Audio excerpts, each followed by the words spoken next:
Hello दोस्तों, स्वागत है आप सभी का कॉन्सेप्ट बुक पीसीएम की आज एक नई वीडियो में। तो दोस्तों आज हम बात करने वाले हैं सुपरफास्ट रिवीजन सीरीज के अंदर श्यानता और बर्नौली प्रमेय के सिद्धांत, यानी इसी प्रकार द्रव के जितने भी सिद्धांत हैं, श्यानता है, बर्नौली प्रमेय है, सांतत्य समीकरण है, पास्कल का नियम है, इस प्रकार सभी के सिद्धांतों के बारे में हम यहाँ पर इंपॉर्टेंट कॉन्सेप्ट और फॉर्मुलाज की बात करेंगे।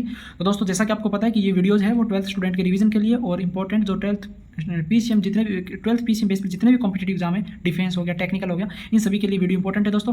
तो और दोस्तों साथ में साथ ये हमारी सुपरफास्ट रिवीजन सीरीज चल रही है जिसके अंदर हम इंपॉर्टेंट कॉन्सेप्ट और इंपॉर्टेंट फॉर्मुलाज की बात कर रहे हैं। तो इसके रिवीजन के साथ साथ हम आगे न्यूमेरिकल वीडियोज भी स्टार्ट करेंगे। तो चैनल पर बने रहें, सब्सक्राइब कर लें चैनल को और दोस्तों में ज़्यादा से ज़्यादा शेयर करें। और अगर वीडियो अच्छी लगे तो दोस्तों लाइक करें, कमेंट सेक्शन में मुझे लिखकर आपके इन्फॉर्मेशन दे सकते हैं। चलिए दोस्तों स्टार्ट करते हैं आज की वीडियो। चलिए दोस्तों यहाँ पर सबसे पहले आता है, पहले कॉन्सेप्ट आता है द्रव का, कि द्रव का दाब, जो दाब है वो किसके क्वथनांक के व्युत्क्रमानुपाती होता है। ठीक है दोस्तों, सबसे पहले आता है कि दाब है वो क्वथनांक के व्युत्क्रमानुपाती होता है। ठीक है, उसके बाद आता है दाब है गलनांक वेगी, गलनांक के भी व्युत्क्रमानुपाती होते हैं। ठीक है, उसके बाद आता है कि एक एटीएम का मतलब जो वायुमंडलीय दाब है, एक वायुमंडलीय दाब का मान कितना होता है, तो 0.013 इंटू 10 की पावर 5 पास्कल होता है। ठीक है दोस्तों, यानी 0.013 इंटू 10 की पावर 5 पास्कल होता है। अब देखिए एक टॉर्क का मान कितना होता है, एक टॉर्क का मान कितना होता है, 10 की पावर 5 पास्कल होता है। ठीक है, तो ये बेसिक इन्फॉर्मेशन थी, फैक्ट क्वेश्चन थे। चलिए अब उसका बाद आता है द्रव स्तंभ द्वारा लगाया गया दाब। देखिए आपको पता है कि सुपरफास्ट रिवीजन है तो यहाँ पर इंपॉर्टेंट फॉर्मुला जो न्यूमेरिकल बेस पे आ सकते हैं और इंपॉर्टेंट फैक्ट्स की ही बात करते हैं। ठीक है दोस्तों, जो बेसिक बातें होती है वो सभी बुक्स में अपनी होती है, तो हम इसको रिवीजन भी कर लेते हैं नॉर्मली। अभी यहाँ पर इंपॉर्टेंट सुपरफास्ट रिवीजन चल रहा है जिसके अंदर इंपॉर्टेंट फॉर्मुलाज की बात करेंगे। तो यहाँ पर दूसरा आता है कि द्रव स्तंभ लगाया दाब कितना होता है। अगर द्रव स्तंभ किसी द्रव के द्रव स्तंभ द्वारा लगाया गया दाब कितना होता है, तो पी दाब होता है P equal to h rho g. H का मतलब ऊंचाई, रो का मतलब घनत्व और जी का मतलब गुरुत्वाकर्षण, जी एच रो जी। ठीक है दोस्तों, चलिए ऊंचाई पर जाने से गलनांक और क्वथनांक में कमी होती है। दूसरी बात आती है कि गलनांक और क्वथनांक में ऊंचाई पर जाने में उनकी कमी आती है। उसके बाद आता है पास्कल का नियम। देखिए पास्कल का नियम, पास्कल सभी बिंदुओं पर समान। पास्कल का नियम क्या कहता है कि जब किसी चीज पर दाब लगाया जाता है तो उस वस्तु के सभी बिंदुओं पर समान दाब बल लगता है, उस पर बल है जो समान बल लगता है। जैसे इसका एक उदाहरण है हाइड्रोलिक ब्रेक, हाइड्रोलिक लिफ्ट।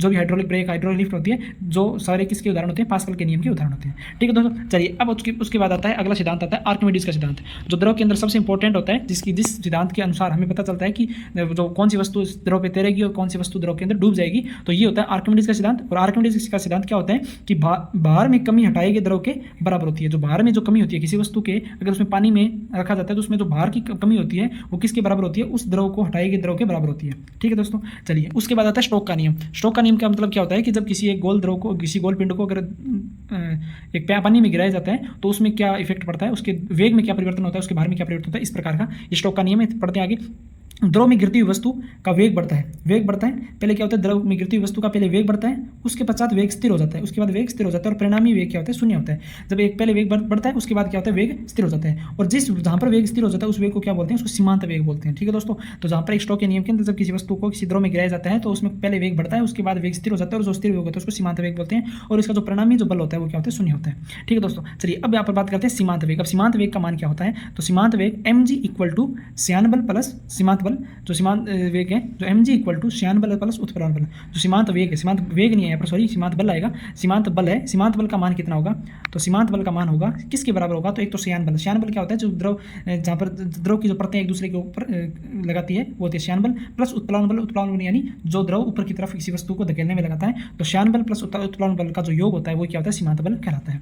ठीक है दोस्तों, चलिए अब उसके बाद करते हैं हम सीमांत वेग। सीमांत वेग का फॉर्मूला दिया हुआ है, इसके बारे में हम बात करते हैं। सीमांत वेग का फॉर्मूला क्या है, गोलाकार वस्तु द्वारा सीमांत वेग जो द्रव में गिराई जाती है तो उसमें जो सीमांत वेग का फॉर्मूला क्या बनता है, तो v equal to 2 rho, v equal to 2 rho 1 minus rho 2 bracket of g r square upon, ये होता है श्यान बल का, एन को मैं इसको एन बोलता हूँ। तो ठीक है, तो ये एन तो है श्यान बल, इसको आप कई बुक्स में अलग भी लिखा जाता है, वो मेरे ध्यान में नहीं है, तो इसको बोलते हैं एन। मैं इसको अभी एन प्रोनाउंस करूँगा तो इसको बोलते हैं श्यान बल गुणांक होता है, श्यान बल का वेग होता है।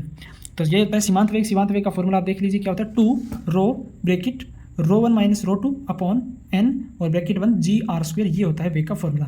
ठीक है, तो इस फॉर्मूले को आप एक दो बार ध्यान में रखें दोस्तों। चलिए अब इसके बाद आता है श्यान बल। जो श्यान बल का फॉर्मूला होता है, श्यान बल लगने वाला श्यान बल है, इसका मान क्या होता है, तो F equal to 6 pi n r v होता है, 6 पाई एन आर वी, ये होता है श्यान बल का फॉर्मूला।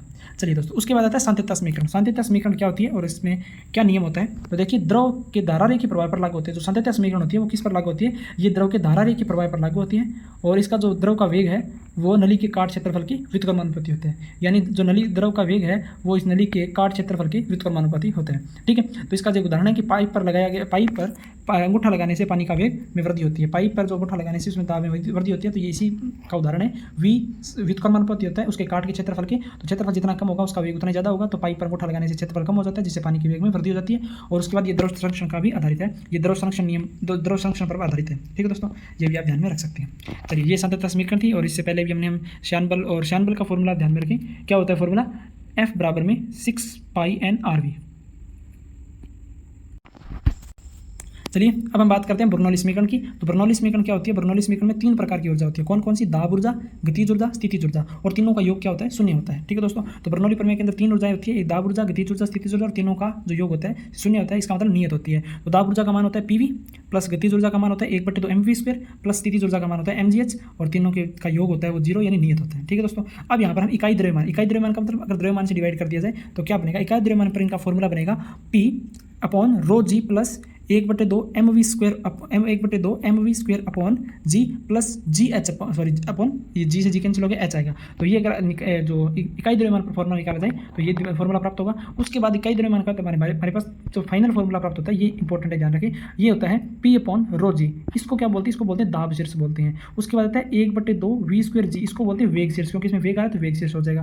यहाँ पर बचता है h का मतलब इसको बोलते हैं गुरुत्वीय शीर्ष। तो यहाँ पर पूछ लिया जाता है बर्नौली प्रमेय के तीनों शीर्ष का मान बताइए, उनकी वैल्यू बताइए। तो दाब शीर्ष का मान होता है P/ρg, और उसके बाद आता है गुरुत्व वेग शीर्ष का मान होता है 1/2 v²/0, गुरुत्व शीर्ष का मान होता है h। इन तीनों को योग करेंगे तो वो क्या होता है? नियत होता है। ठीक है, तो ये भी फॉर्मूला ध्यान में रखना है। उसके बाद में आता है यहाँ पर देखिए P समानुपाती, P है व्युत्क्रमानुपाती वेग है, यानी अगर जितना वेग कम होगा, जब वेग बढ़ेगा तो क्या होगा? दाब का मान कम हो जाएगा, वेग बढ़ेगा तो दाब का मान कम हो जाएगा। तो इसी प्रकार अगर आंधी आने से जो टिन शेड का उड़ना, ये सारी क्या होते हैं? बर्नौली प्रमेय के उदाहरण होते हैं। जैसे यहाँ पर एक उदाहरण दिया हुआ है, गेंद का मैग्नेस प्रभाव, स्प्रे का कर्णितर, बिटूरिमापी और टिन शेड का उड़ना, ये सारे बर्नौली प्रमेय के उदाहरण होते हैं। ठीक है दोस्तों, तो ये बर्नौली प्रमेय में तीनों ऊर्जा का मान और एक जो शीर्ष के जो मान है, ये इन तीनों को आप ध्यान में रखें। चलिए, उसके बाद आता है श्यानता। श्यानता क्या होती है? श्यानता द्रव के लिए होती है, और श्यानता किस पर निर्भर करती है? श्यानता ताप की व्युत्क्रमानुपाती होती है, यानी ताप बढ़ेगा तो श्यानता का मान कम होगा, और अशुद्धि की समानुपाती होती है, और प्रकृति की क्या होती है? और एक प्रकृति पर भी निर्भर करती है कि उसकी प्रकृति जैसी है, श्यानता उस पर भी निर्भर करती है, और ताप की व्युत्क्रमानुपाती होती है और अशुद्धि की समानुपाती होती है। ठीक है, चलिए, उसके बाद आता है, ये तो था द्रव के लिए। अब बात करते हैं हम गैसों के लिए। अगर गैसों के अंदर श्यानता की बात की जाए तो गैसों के अंदर श्यानता ताप के समानुपाती होती है, जितना ताप बढ़ेगा श्यानता का मान उतना ही बढ़ेगा। ठीक है, अब आता है श्यान बल। श्यान बल का मान क्या होता है? आपने ऊपर भी बात कर ली, अब यहाँ पर भी बात करते हैं। श्यान बल का मान क्या होता है? श्यान बल का मान होता है F बराबर में n जिसको श्यानता गुणांक बोलते हैं, A dV/dx। dV/dx का मतलब होता है dx जो परतों के बीच की दूरी और dV वेग में अंतर। ठीक है, और A का मान होता है जो क्षेत्रफल परतों के बीच जो आता है, और यहाँ पर ये श्यानता गुणांक। ठीक है दोस्तों, तो ये श्यान बल का फॉर्मूला होता है NA dV/dx। चलिए, उसके बाद देखिए क्या दिया हुआ है कि घर्षण श्यानता गुणांक माध्यम का अपवर्तनांक ताप पर निर्भर करता है। देखिए, घर्षण है, श्यानता गुणांक है, श्यानता का गुण है, माध्यम का अपवर्तनांक ताप पर निर्भर करता है। घर्षण और श्यानता गुणांक माध्यम का अपवर्तन व ताप पर निर्भर करता है। ठीक है दोस्तों, चलिए, तो ये तो थे हमने श्यानता गुणांक और द्रव के बर्नौली प्रमेय, इन सभी के बारे में बात की। और प्रश्न तनाव का हम एक अलग से वीडियो लेके आएंगे दोस्तों। तो प्रश्न तनाव के अलग से आज हम इतनी बात करते हैं। तो वीडियो कैसी लगी मुझे कमेंट सेक्शन में लिख के बताएं। हमने इंपॉर्टेंट फॉर्मूले और इंपॉर्टेंट कॉन्सेप्ट की बात कर ली है। अगर वीडियो अच्छी लगी तो लाइक करें दोस्तों, में शेयर करें, और कमेंट सेक्शन में लिख के मुझे इन्फॉर्मेशन दे सकते हैं कि आपको नई वीडियोज़ किस टाइप से चाहिए, और न्यूमेरिकल वीडियोज़ हम जल्दी से लेके आएंगे। तो दोस्तों ज़्यादा से ज़्यादा सब्सक्राइब करें चैनल को और शेयर करें। धन्यवाद, मिलते हैं अगली वीडियो में।